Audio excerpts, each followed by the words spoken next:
आज की वीडियो में दो तीन चीज़ें हैं। उन लोगों के लिए सबसे पहले मैं क्लियर करूंगा कि जो कि पाकिस्तान, इंडिया, बांग्लादेश में बैठे हैं और कॉलिंग का इंतजार कर रहे हैं कॉलिंग वीज़े के लिए। कॉलिंग कब खुलेंगी, क्या प्रोसेस है।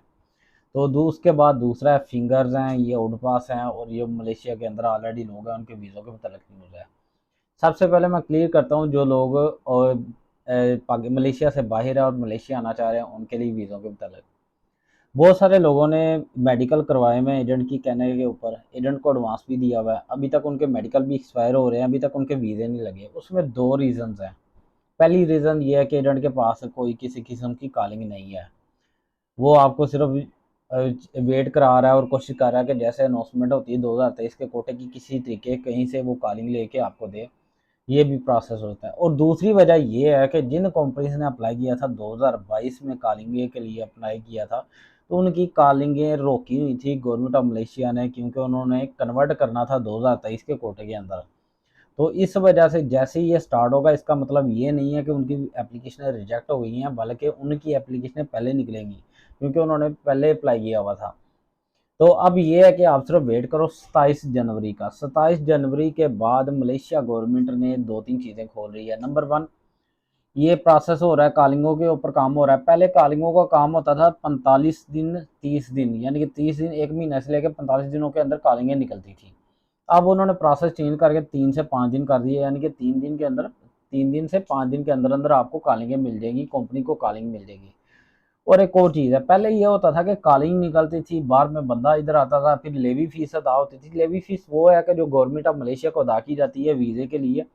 वो एक इनके इनका सेटअप का हिस्सा है। जिस तरह आप कह लें कि वीज़ा फीस या पासपोर्ट बनाने के लिए पासपोर्ट फीस, वो लेवी फीस अदा की जाती थी कंपनीज की तरफ से। जब आप मलेशिया के अंदर आ जाते थे, आपका वीज़ा लगने का प्रोसेस एंड पे या दरमियान में आ जाता था, तो लेवी फीस अदा होती थी। या आपके फिंगर लगने होते थे, तब भी लेवी फीस अदा होती थी। अब प्रोसेस तब्दील हो गया हुआ। अब ये है कि अब आप मलेशिया के आने से पहले कंपनी आपकी लेवी फीस अदा करेगी गवर्नमेंट ऑफ मलेशिया को। उसका बेनिफिट ये है कि आपकी एप्लीकेशन रिजेक्ट होने के चांसेस बहुत कम है, आपकी कॉलिंग निकलनी ही निकलनी है। ये दो तीन चीज़ें क्लियर होगी। अब ये है कि मैं आपको एक बात क्लियर करना चाह रहा हूँ कि 2022 में बहुत सारी कंपनीज ब्लैक लिस्ट हुई थी। मैं हमेशा यही कहता रहता हूँ कि 2 नंबर एजेंटों से बचिएगा, ये है वो है वैसे है तैसे है। क्या मसला है मैं आपको बताता हूँ। बहुत सारे एजेंट अच्छे भी होते हैं, सारे बुरे नहीं होते, ये मैं बात मानता हूँ। मगर मुझे अभी तक कम ही टकरे हैं, जो कोई अच्छे होंगे मेरे से ज़्यादा 2 नंबर ही टकरे हैं। अच्छा जी, क्लियर मैं करता हूँ ये क्या प्रोसेस है। 2022 में बहुत सारी कंपनीज ब्लैकलिस्ट हुई थी, मगर उन्होंने ब्लैकलिस्ट होने से पहले उन्होंने कोटा अप्लाई किया था। वो कोटे पे उन्होंने लोगों को वीज़े दे दिए थे, लोगों ने वीज़े ले लिए, उन वीज़ों के ऊपर लोग मलेशिया आ गए। अब ये है कि जैसे ही वो कंपनी ब्लैकलिस्ट हो गई है, ब्लैकलिस्ट होती कैसे है, ये मामला क्या चलता है। ये होता है कि यहाँ पे बहुत सारे 2 नंबर एजेंट किसी मलेशियन के साथ मिलके या खुद किसी दो तीन दोस्तों से मिलके इन्वेस्ट करके कंपनी बना लेते हैं।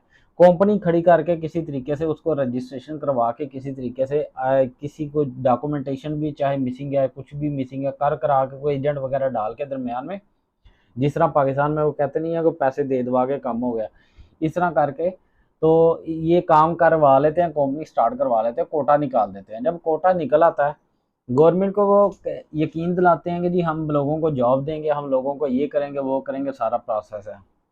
जब कोटा निकला था वो लोगों को वीज़े दे देते हैं। जब वीज़े लेते देते हैं, इनकी हो जाती है ईद, यानी कि इनको बहुत सारे पैसे इकट्ठे हो जाते हैं लोगों को जब वीज़े सेल करते हैं।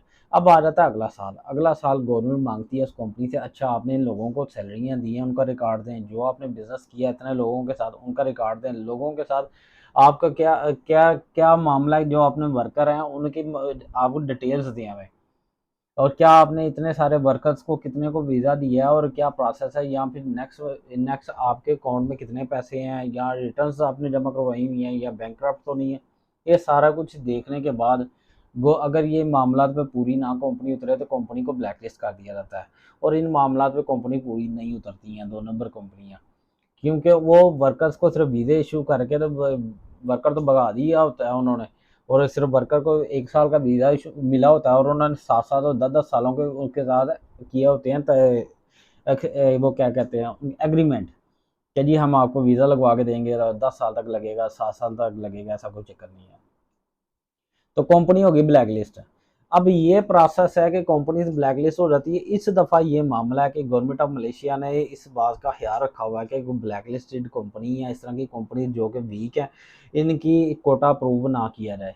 इस वजह से भी यहाँ पे काफ़ी सारे एजेंट परेशान हैं।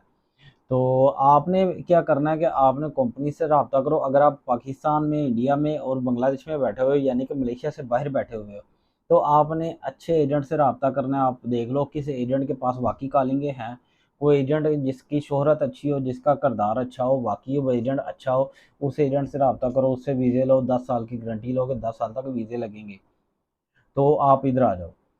तो एक तो तरीका ये हो गया इन लोगों के लिए। और दूसरा ये है कि 2023 में बहुत सारे लोग आने वाले हैं।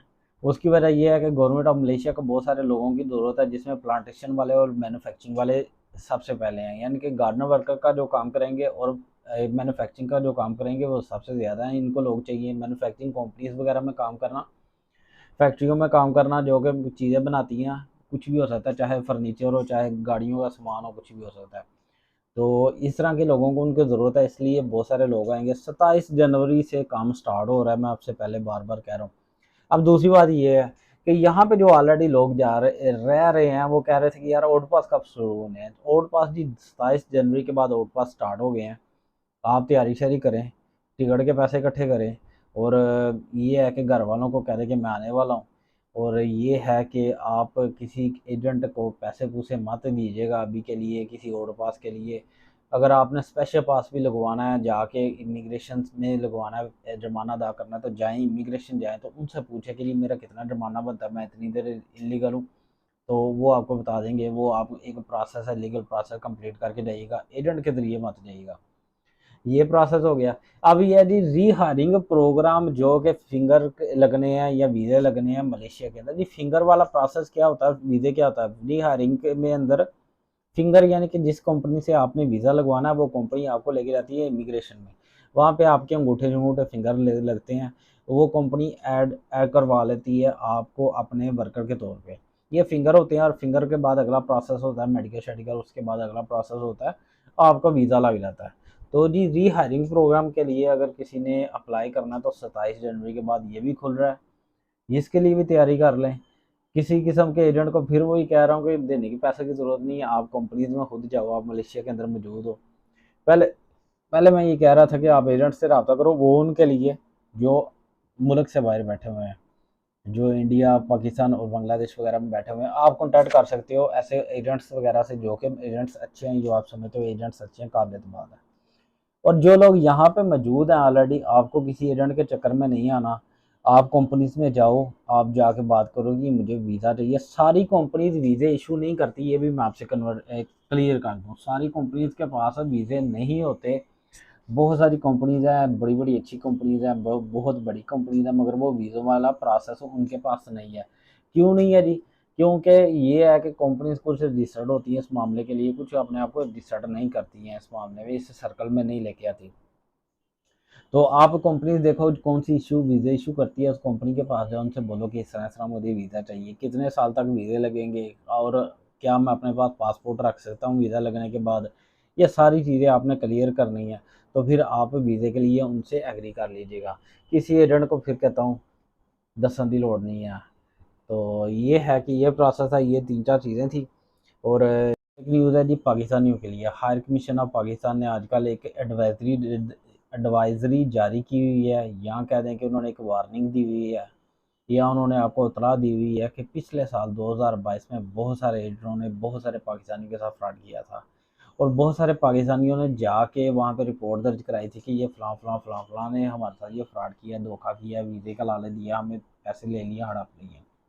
तो वो कहते थे कि हम इन एजेंट्स के खिलाफ महदूद कार्रवाई कर सकते थे, और हमने की महदूद कार्रवाई समझते हैं, यानी कि लिमिटेड। हर बंदे से पैसे उन्होंने वापस नहीं दिलाए, हर बंदे को उन्होंने उसके खिलाफ कानूनी कार्रवाई नहीं की, हर बंदे को उन्होंने नहीं पकड़ा, हर बंदे की उन्होंने हेल्प नहीं की। भाइयों बहुत सारे लोगों के तो केस सिर्फ सुन के उन्होंने कहा था कि नहीं आपका कुछ नहीं हो सकता, या हम आपकी इस मामले में हेल्प नहीं कर सकते। तो लिहाजा मैं ये कहना चाह रहा हूँ, आगे उनकी इबारत ये है कि आगे उन्होंने ये लिखा है कि इस दफ़ा फिर गवर्नमेंट ऑफ मलेशिया ने रीहायरिंग प्रोग्राम को स्टार्ट किया है।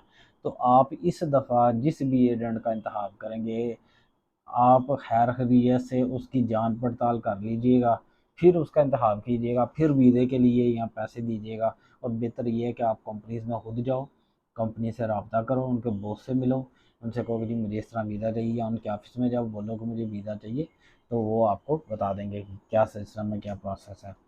तो अपना बहुत सारा ख्याल रखिएगा। यही बात जो पाकिस्तान हाई कमीशन ने पाकिस्तानियों के लिए की है, यही बात इंडिया वालों के लिए है, और यही बात बांग्लादेश वालों के लिए है।